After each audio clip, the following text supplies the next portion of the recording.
Hello, I'm Jessica Brown, DCBS Executive Advisor and Kentucky's lead on the Federal Family First Prevention Services Act.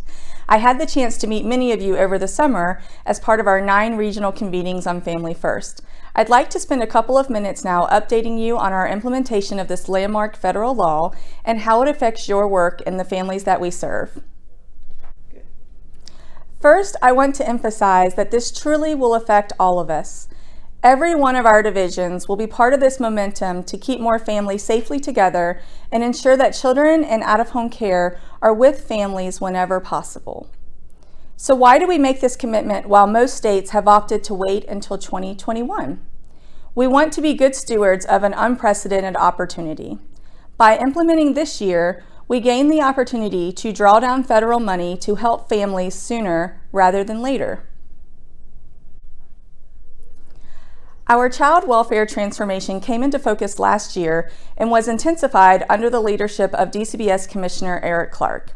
With the hard work of many DCBS staff and stakeholders, we have seen improved options and resources for families and children. Additionally, with the support of our General Assembly, Cabinet leadership, and the Governor and First Lady's office, our state will be the nation's gold standard for child welfare. Kentucky is one of only a handful of states committed to implementation on October 1st, 2019.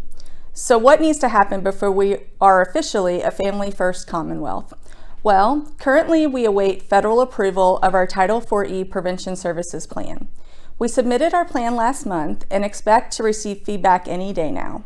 Our plan outlined the prevention services that we intend to offer over the next 5 years. We are working on some vital supports for you. Next week, you can expect to see important updates on our Family First implementation. A new SOP release, a twist update, and a web-based training will all be released on October the 1st. These releases will include critical information on how to identify and refer families to prevention services, and the important documentation requirements for those services. It is important to know that your process for assessing safety, risks, and protective capacities with families remains unchanged. Additionally, your utilization and review consultation process when determining whether a child is able to remain safely in their home is necessary and remains unchanged as well. Changes regarding children in out-of-home care in a congregate care setting will come at a later date. With the implementation date just days away, you should know that long-term changes are in store for DCBS. Did you know that in state fiscal year 2019, 96% of the children served through contracted in-home prevention services by DCBS remained safely in their home? That 96% represents approximately 5,000 children. We know that prevention services work, but only a fraction of the services are available to meet the need. We will be embarking on a journey to expand our system supports and service availability to meet the need. As we've said before, we won't be flipping a switch that will make things remarkably different and easy on day one. While there is no infusion of new funding, there will be greater access to federal funding reimbursement to use for more prevention services. We will have more opportunities and families will have more hope. As we gain momentum through federal funding reimbursement and additional appropriations to prevention services, you will see more opportunities to refer families to prevention services in your community.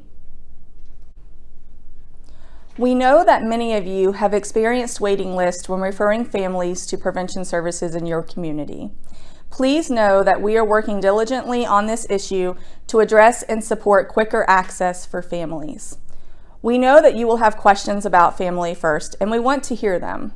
Please email those with the subject line Family First Kentucky to dcbscommissioner@ky.gov. We will do our best to answer you directly or provide frequent updates like this one. Thank you for all that you do for Kentucky's families. Child welfare belongs to all of us.